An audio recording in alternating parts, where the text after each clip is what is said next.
Good morning, everyone. Good morning. So today we are from Group 2.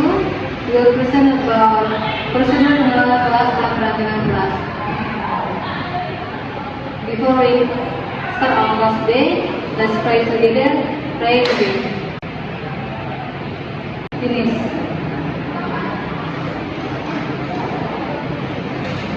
Jadi hari ini kita akan mempresentasikan tentang prosedur pengelolaan kelas dan perancangan kelas. My name is Goriti and my friend.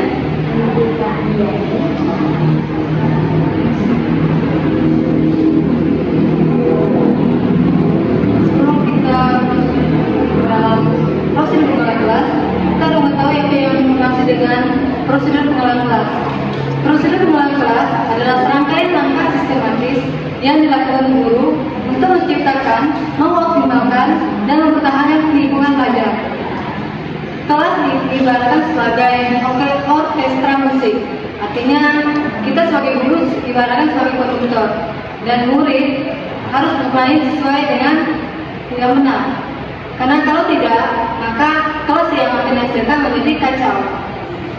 Jadi bisa dikatakan prosedur pengelolaan kelas adalah langkah sistematis yang dilakukan oleh guru supaya lingkungan kelas dapat optimal dan kondusif.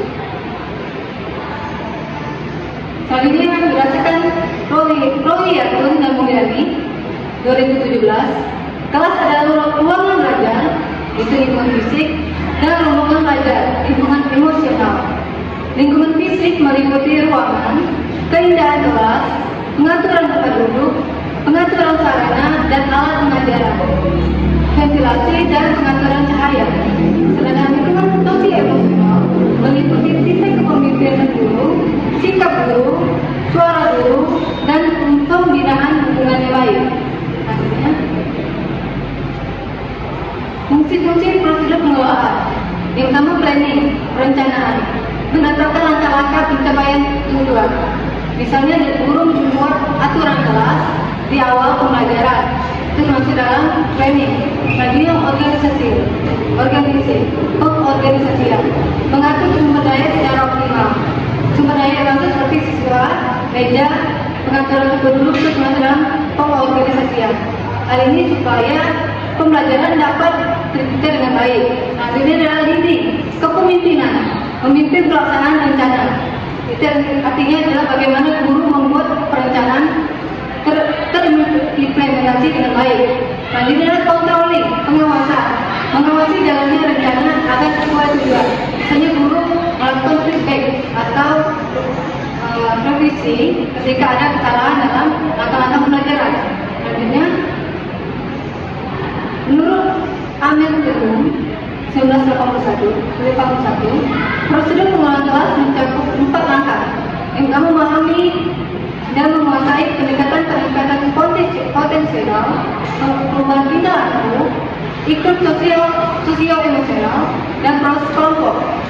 Selanjutnya, memilih pendekatan yang tepat sesuai masalah yang dihadapi, menganalisis problem secara tepat, memilih strategi yang tepat untuk menghadapi masalah.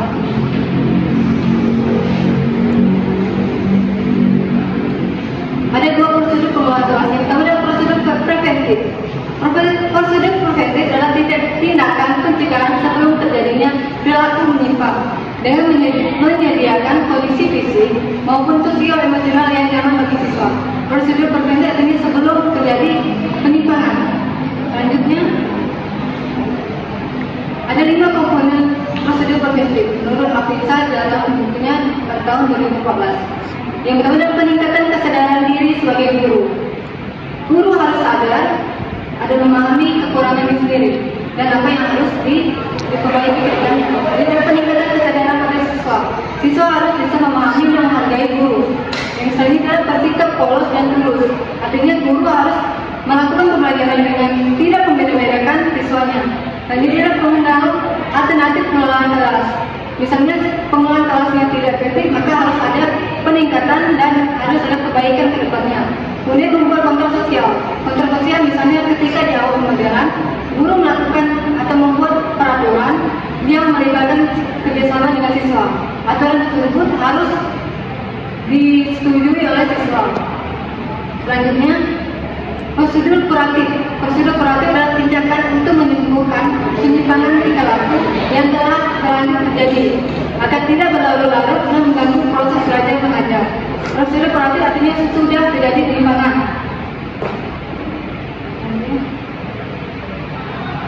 Ada 4 tahap prosedur kuratif. Yang pertama yaitu identifikasi masalah. Artinya guru harus mengetahui apa yang menjadi pokok permasalahan dari siswa. Selanjutnya menganalisis masalah.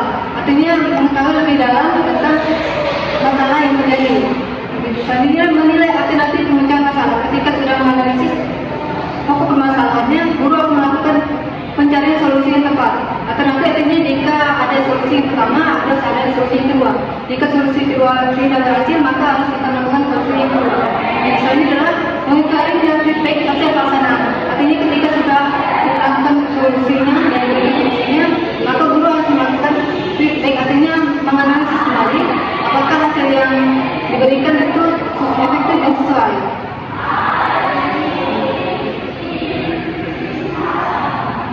Selanjutnya akan dijelaskan adalah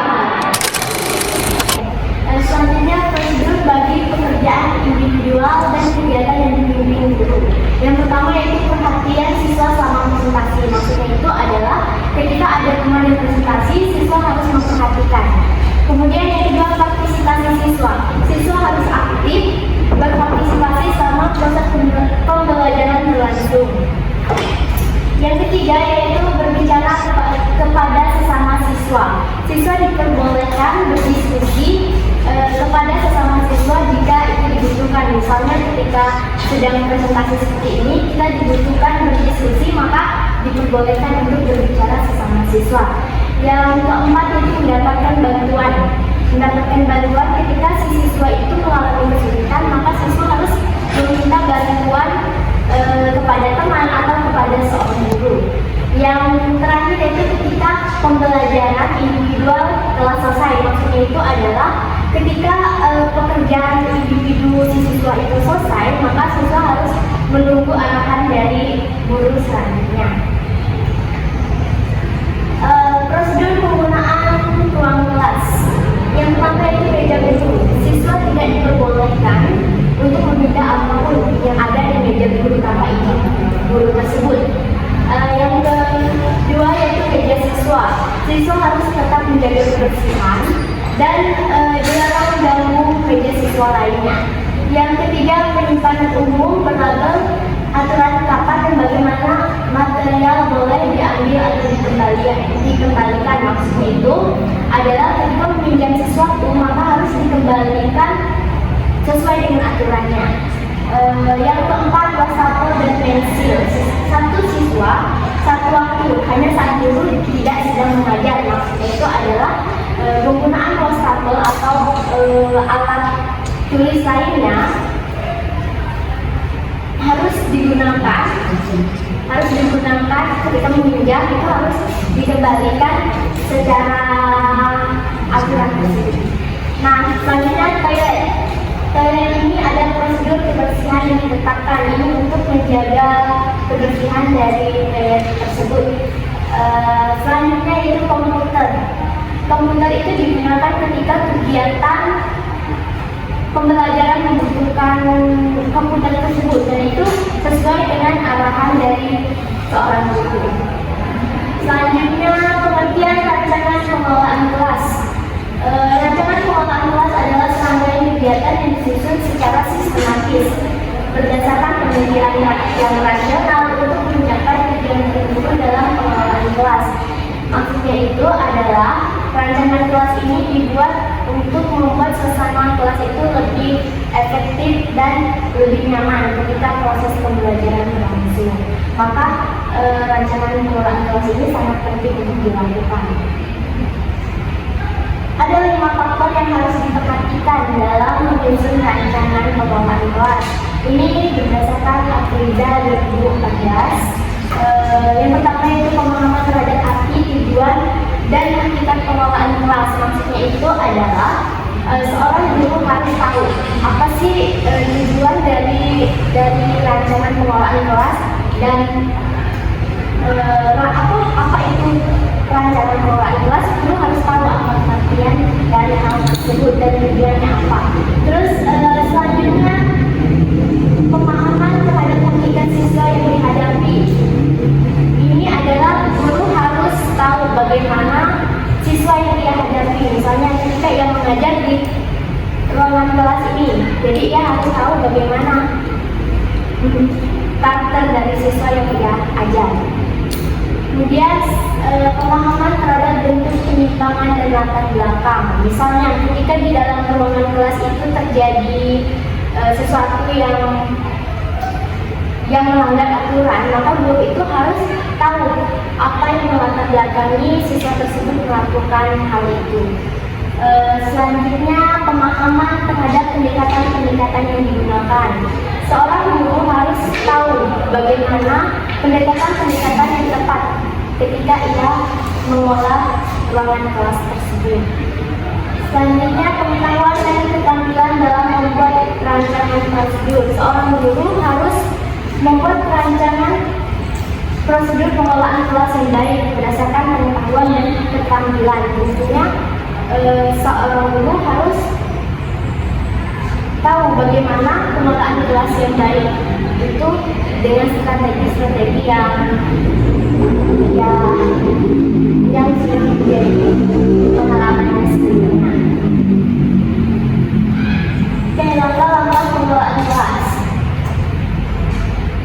Ada 6 langkah pengelolaan kelas. Yang pertama, merencanakan pembelajaran. Guru itu harus menyusun lesson plan atau LPP. Misalnya langkah-langkah mengajar dan lainnya. Ini digunakan untuk supaya proses pembelajaran itu tersusun dengan rapi. Kemudian merumuskan tujuan. Ada 3 ranah taksonomi Bloom, yaitu kognitif, afektif, dan psikomotor. Kognitif itu berkaitan dengan pengetahuan, dan afektif itu berkaitan dengan karakter, dan psikomotor itu berkaitan dengan keterampilan. Selanjutnya memilih materi pokok. Tentunya seorang guru harus memilih materi sebelum melaksanakan proses pembelajaran dan menentukan pencapaian kompetensi yang ingin dicapai selama proses pembelajaran tersebut. Merumuskan strategi, metode seefektif mungkin sesuai kemampuan dan kebutuhan siswa. Jadi ketika membuat strategi, guru harus tahu metode atau metode apa yang cocok untuk kemampuan dan kebutuhan siswa tersebut. Membuat evaluasi. Evaluasi ini sangat penting untuk alat ukur pencapaian pembelajaran selama proses pembelajaran. Evaluasi ini diambil dari sudut pandang si siswa dan si gurunya. Dan melaksanakan pembelajaran, tentunya ada kegiatan awal, terus menciptakan suasana belajar yang kondusif, terus membuka pembelajaran. Kendala, solusi, dan indikator keberhasilan. Yang pertama yaitu kendala, kurangnya memahami prosedur pengelolaan kelas secara global, tidak dapat meningkatkan kesadaran sendiri sebagai guru, kurang memahami berbagai pendekatan pengelolaan kelas, dan tidak melaksanakan sesuai prosedur dan rancangan yang disusun. Jadi seorang guru itu harus tetap meningkatkan pengetahuannya agar tidak terjadi kendala. Solusinya yang pertama itu perdalam pengetahuan tentang prosedur, rancangan, dan strategi. Jadi seorang guru itu harus tetap meningkatkan pengetahuannya sebelum ia merancang sebuah prosedur rancangan pengelolaan kelas. Dan tingkatkan kesadaran diri dan kepribadian yang menyenangi siswa. Jadi sebagai seorang guru itu kita harus tahu bagaimana sih guru yang disenangi oleh siswa, dan kita juga harus sebagai seorang guru kita juga harus tetap sabar untuk menghadapi siswa-siswa kita sehingga kita bisa disenangi oleh para peserta didik yang bekerja. Mendalami berbagai konsep pendekatan pengelolaan kelas. Jadi guru itu seperti yang saya jelaskan sebelumnya harus mempunyai pendekatan-pendekatan yang mengarah kepada siswa tersebut sehingga pengelolaan kelas akan berjalan secara dengan baik. Dan laksanakan pengelolaan berdasarkan prosedur dan dan rancangan yang disusun. Jadi ketika mengelola sebuah kelas, maka guru harus menjalankan hal itu sesuai prosedur atau rancangan yang telah disusun sebelumnya. Oke, indikator paham beda dalam mengelola dan mendisiplinkan kelas. Jadi dalam mengelola kelas itu tidak hanya memberikan sebuah hukuman atau mendisiplinkan, tapi mengelola kelas itu harus membuat suasana kelas itu lebih nyaman. Tidak pula dalam keadaan sangat lelah itu ketika seorang guru mempunyai strategi yang tepat dalam mengajar, maka energi seorang guru itu tidak akan terkuras diajar oleh siswanya. Kemudian paham beda prosedur dan rutinitas kelas. Kalau prosedur itu langkah-langkahnya, sedangkan rutinitas kelas itu adalah sesuatu yang diulang berkali-kali. Pengelolaan dengan prosedur bukan ancaman. Jadi ketika menyusun prosedur itu kita mengelola kelas dengan baik tanpa ada kata-kata atau mungkin kalimat ancaman pada siswanya. Yang terakhir, mengerti bahwa disiplin bisa dipelajari.